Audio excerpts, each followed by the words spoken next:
Der richtige Modi, Dynamic, da garantiere ich dir einen Sturz. Ein Sturz ist vorprogrammiert, wenn ich dich so losfahren lasse. 20 minutes later. Ach du Scheiße.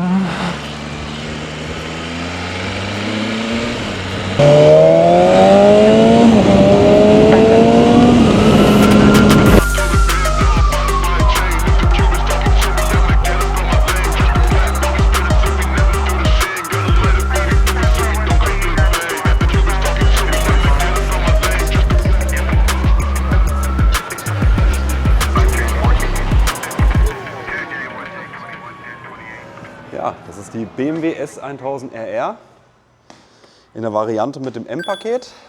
Was macht das M-Paket so besonders? Einmal die dreifarbige Lackierung, Hauptanteil ist weiß mit blau-rot, typisch BMW. Dann hat die BMW im M-Paket auf jeden Fall die gefräste Fußrastenanlage. Im Übrigen ist es die einzige Version, wo die Fußrastenanlage ab Werk bestellbar ist, ansonsten nur im Sonderzubehör. Ganz markant auch für die Version sind die Carbonfelgen. Die sind ca. 3,5 Kilo leichter im Gegensatz zum normalen Gussrad, was dann halt auch für bessere Fliehkräfte sorgt und ein einfacheres Handling, besonders auf der Rennstrecke. Der Akrapovic-Auspuff in Kombination mit der Endurance-Kette für 2 PS mehr Leistung durch die Kette. Dann die neu angelegten Wingnets mit Haifischflossenoptik, markant für das Modelljahr 2025. Neue Bremsenentlüftung ab Modelljahr 25 und die M-Sportbremse für alle Modelle verfügbar, aber nur mit dem M-Schriftzug in Kombination mit dem M-Paket.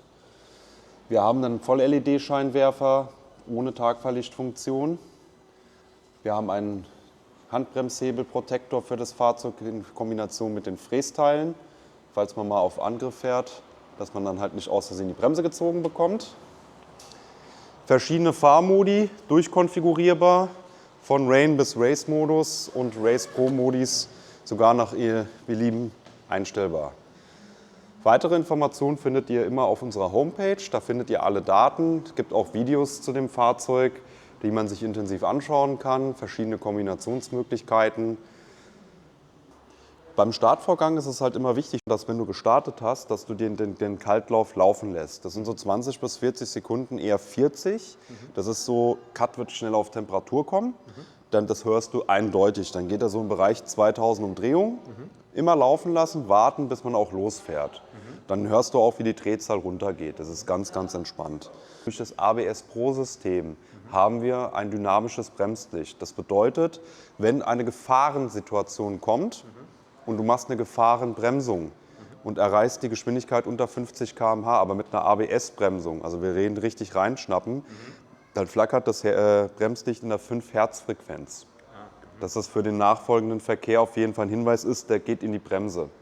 Wenn du unter 20 km/h kommst, geht die Warnblinklichtanlage automatisch an. Das heißt, den Weg von Kupplung und hier kannst du dir sparen, weil das brauchst du dann gar nicht. Okay. Ja? Deswegen sind es dann so die Funktionen, die man dann halt am wenigsten weiß dann halt in dem Moment. Was jetzt für dich relevant ist, ist mit dem Menütaster und mit dem Drehrad kannst du im Menü switchen. Bestätigen hier zum Beispiel. Da kannst du auch die verschiedenen, du kannst auch zum Beispiel die Dämpfercharakter in Abhängigkeit, also wenn du jetzt zum Beispiel auch selbst den Fahrmodus umstellst, stellt sich dann auch entsprechend der Dämpfer um. Allerdings kannst du auch den Dämpfer hier umstellen, was aber eigentlich natürlich nicht gewollt ist, weil man halt einfach sagt, hey, wir haben Race-Modi, dann gehen wir auch auf die Race-Dämpfung. Wir gehen jetzt in den Rain-Modus, geht da in die Road-Dämpfung mit rein. Das ist so voreingespielt, was das Ein- und Ausfedern halt angeht. Fahrzeugeinstellungen, klassisch, ich habe die Möglichkeit, mir meine Fahrmodi selber vorzukonfigurieren. Welche hätte ich denn gerne? Von Rain bis Race, maximal 4 Stück. Wenn du aber sagst, ich hätte gerne einen individuellen Wunsch, muss ja nicht unbedingt für die Rennstrecke programmiert werden. Du kannst auch sagen, ich nehme jetzt den Race Pro Modi 1 und konfiguriere mir den, wie du siehst. Da ist eine Voreinstellung drin in jedem Race Pro Modus. Das heißt, wenn du jetzt guckst, Motor, Motorbremse, Traktion, Wheelie-Traktion, ABS und Dämpfercharakter kannst du nach deinen Wünschen einstellen. Beispielsweise im Spessart ist es dann vielleicht ein bisschen holpriger. Du sagst, ich brauche ein weicheres Fahrwerk, ich brauche auch kein hartes Gas und ich brauche mehr Traktion. Kannst du es dir individuell einstellen. Also da muss man sich das versuchen können, alles zu merken. Wann mache ich das? Besonders für den Rennstreckenbetrieb. Du hast auf jeder Rennstrecke andere Verhältnisse, um zum Beispiel zu fahren. Man sagt ganz berühmt Lausitzring, viele Rechtskurven. Das ist ein Beschleunigungs-Handlingsparcours vielleicht mehr oder weniger. Dann sagst du dir bei dem anderen Parcours, der ist wirklich stark, also ich brauche weniger Traktion. Also kann ich dann auch mal die Traktion schärfer schalten, so Geschichten. Oder du startest gerne mit dem Wheelie, also schaltest du die Wheelie Control so ein, dass du sagst, ich will aber keinen Überschlag machen. Okay. Allerdings kann man eins sagen, wenn du dir den einstellst, beispielsweise, dann stehen hier auch nochmal solche Sachen drin. Wenn du jetzt zum Beispiel sagst, das wäre jetzt Race, dann sagt er dir immer, welche Einstellung da gegeben ist. Wenn du jetzt zum Beispiel sagst Rain, siehst du, ABS vorne, hinten ist komplett auf maximale Sicherheit eingestellt. Und wenn du jetzt auf das Schärfste gehst, dann geht es in Richtung Einstellung Slick. Kurven-ABS wird abgeschaltet, Hinterrad-ABS ist komplett deaktiviert und so weiter. Also da sind so gewisse Themen, die sind dann halt einfach komplett deaktiviert zum Beispiel. Ja. DDC, auch selbsterklärend, vorne wird immer die Dämpfung eingestellt. Also wird nicht nach Zug und Druck unterschieden, kann man aber nachrüsten. Und hinten wird nach Zug- und Druckstufe unterschieden. Ja. Also kannst du dir das dann halt ideal einstellen zum Beispiel. Wenn du sagst, ist mir zu hart, ich hätte es gern weicher oder ich brauche ein härteres Fahrwerk, weil ich da mehr Traktion bekomme. Das haben wir ja mit den Winglets gegeben. Übrigens, die Winglets haben erst ab 180 km/h mehr Traktion. Also die wirken auf der Landstraße nicht unbedingt. Außer du fährst mit 180. Na? Den schalte ich dir aber weg. Den Race-Modus lasse ich dir für den Anfang weg, dass man nicht aus Versehen draufkommt. Man sollte sich im Betriebshandbuch wirklich einfach nachlesen, wie ist ein Fahrmodus eingestellt, damit du halt auch weißt, wenn etwas passiert, warum passiert das denn auch. Also man sollte die Modis wirklich auf jeden Fall lernen. Wir haben eine Reifendruckkontrolle, das heißt die Solldruckwarnung im Falle eines Luftdruckverlusts oder wenn du zu wenig Luftdruck hast, bis 0,5 ist in Ordnung, ab 0,6 sagt das Ding dir, Edge, muss mal Luftdruck kontrollieren. Also man muss nicht aktiv, wie es in der Fahrschule gelernt haben, was haben wir gelernt, einmal kurz einen Reifen drücken, jo, passt und dann geht es weiter. Sondern wir haben halt einfach schon eine Reifendruckkontrolle bei Raddrehzahl aktiv, so kann man das gucken. Ist der Reifen halt, wenn er kalt ist, hat er genug Luftdruck, wenn nicht, einfach nachfüllen. Sollte man auch beim Carbonrad regelmäßiger kontrollieren. Okay. Beim Licht geht es nur um so Leuchtenwarnungen, die aus dem Rennsport kommen oder Komfortblinken. Berganfahrhilfe, ich sag mal so, ich glaube, wir leben im Flachland, wir sind noch nicht so bergig unterwegs. Allerdings, wenn du die Hill Start Control brauchst, dann ziehst du einmal fest die Handbremse und du rollst nicht zurück am Berg. Auf jeden Fall. Ansonsten haben wir noch eine Einstellung, die nennt sich der Schaltblitz für die Kamera. Das ist der Schaltblitz, kommt schon seit 2010 aus dem Motorsport. Hat nichts damit zu tun, dass wenn der blitzt, dass da was kaputt geht. Nein, ich kann mir eine Drehzahl festlegen, ab wann dieser angehen soll zum Beispiel.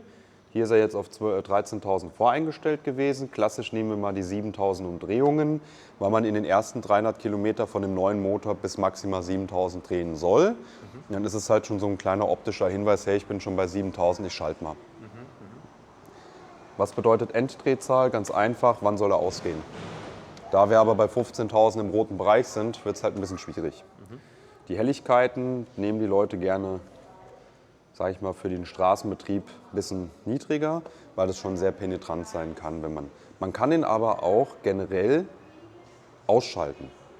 Okay. Also wenn ich den für die Straße gar nicht brauche, weil ich viel nach Gefühl fahre, ist für den Rennsport halt wesentlich interessanter auf jeden Fall. Pit Lane Limiter kommt auch aus dem Motorsport, das ist für die Boxengasse, das hat nichts auf der Straße zu suchen, man kann sich den aber einfacher konfigurieren. Ja, da hat man hier die Konfigurationsmöglichkeit, da kann ich mir eine Drehzahl einstellen, dass er nicht mehr als 3,5 dreht, aber das sind so vorgegebene Parameter, die in den Boxengassen herrschen, weil da gibt es ja tatsächlich Regeln, wenn die nicht eingehalten werden, kostet es sehr viel Strafe. Wie würde er mitbekommen, dass ich gerade im Ich glaube, das geht ersten Gang und Startknopf lange gedrückt halten. Das ist die Einstellung dafür. Zu den Verbindungen kommen wir gleich, weil dann brauchen wir gleich ein Smartphone. Die Statuszeile hier oben, die passe ich dir halt auf jeden Fall mal fahrerfreundlicher für den Fahrbetrieb an.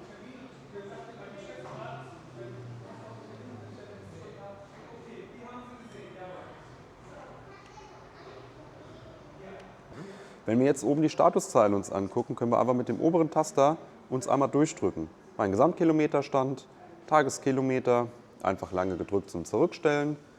Reifendruck wird erst bei Raddrehzahl aktiv, also man kann die auch im Hintergrund laufen lassen. Luftansaugtemperatur, wie warm ist die Luft, die eingesaugt wird beim Fahrzeug. Warum ist scheinbar im Rennsport viel interessanter als jetzt die Außentemperaturanzeige. Und die Restreichweite nach der aktuellen Fahrweise, wie wir halt fahren. Mit 3 Strichen, 6 Liter wird man knapp 100 Kilometer kommen, wenn ich jetzt natürlich einen hohen Verbrauch habe. Ja? Fahrmodis kann ich hier umstellen. Wir haben jetzt eine Voreinstellung von Rain Road Dynamic genommen, weil den Race-Modus sollten wir uns erstmal rantasten, am besten entweder über ein Training oder halt mal über ein ADAC-Testgelände, dass man guckt, was passiert da, wie reagiert die Traktion, wie reagiert die Bremse im Falle einer Gefahrenbremsung. Viele Jungs fahren gerne im Race-Modi, weil die denken, die sind schneller. Das macht das Motorrad nicht schneller, nur anders abgestimmt auf jeden Fall. Das ist halt wirklich der Unterschied. Man kann im Rain- oder Road-Modus viel mehr Spaß haben, als jetzt im Race-Modus, wo es halt viel direkter ist zum Beispiel. Falls es warm wird, Heizgriffe werden gerne genommen.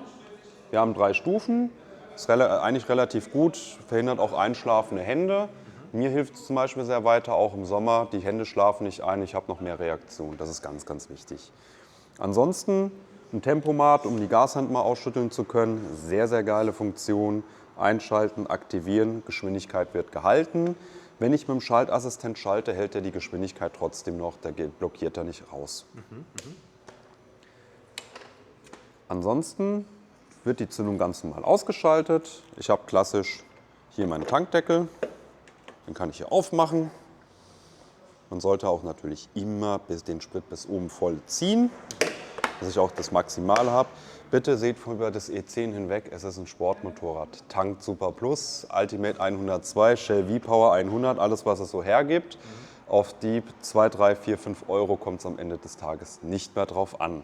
Das habe ich mich schon gefragt, weil ich glaube, auf der Webseite von BMW steht Super Plus. Ja, da werden auch die Leistungswerte tatsächlich ausgemessen. Also die Leistung von diesem Motorrad mit der Leistung wird immer auf den hochwertigen Sprit ausgerechnet. Bei dem Modell, bei anderen Modellen wird es auf ganz normal 95 ausgerechnet. Das ist ganz normal.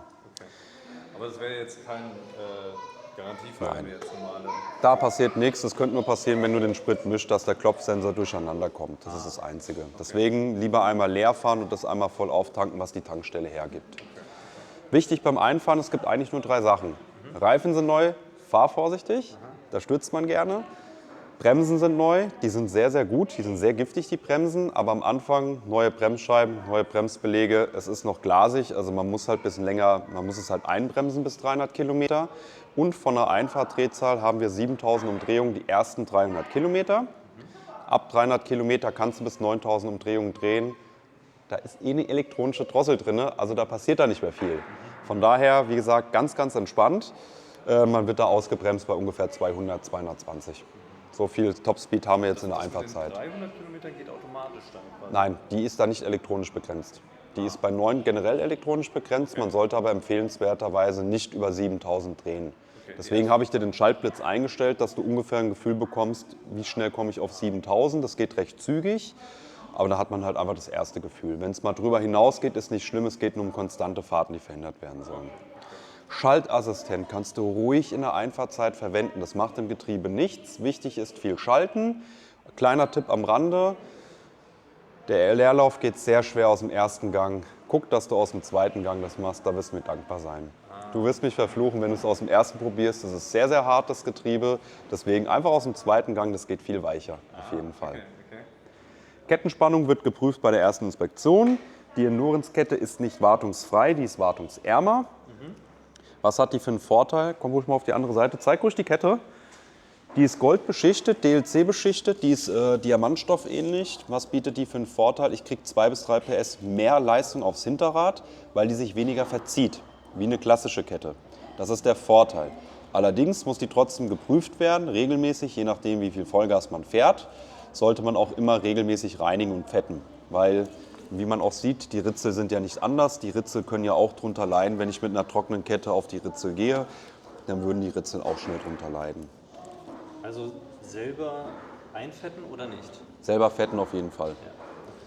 Das Schöne auch an der gefrästen Anlage, weil wir gerade hier so schön unten sind, ich habe die Schaltschema-Umkehrung jetzt viel direkter am Motorrad. Ich kann den Hebel von hier nach hier versetzen und dann habe ich die Rennschaltung, diese klassische, wo der erste Gang nach oben geht, der Rest nach unten. Dann habe ich hier eine komplett einstellbare Fußrastenanlage. Ich habe 6 Positionen insgesamt, wo ich halt die Fußraste, den Fahrer individuell einstellen kann. Ist für den Rennsport sehr relevant. Warum? Habe ich große Füße, brauche ich einen größeren Abstand, bin ich vielleicht etwas kleiner, dann kann ich halt den Abstand ein bisschen geringer halten, zum Beispiel. Fertig. Oh shit, der Sound war jetzt schon geil.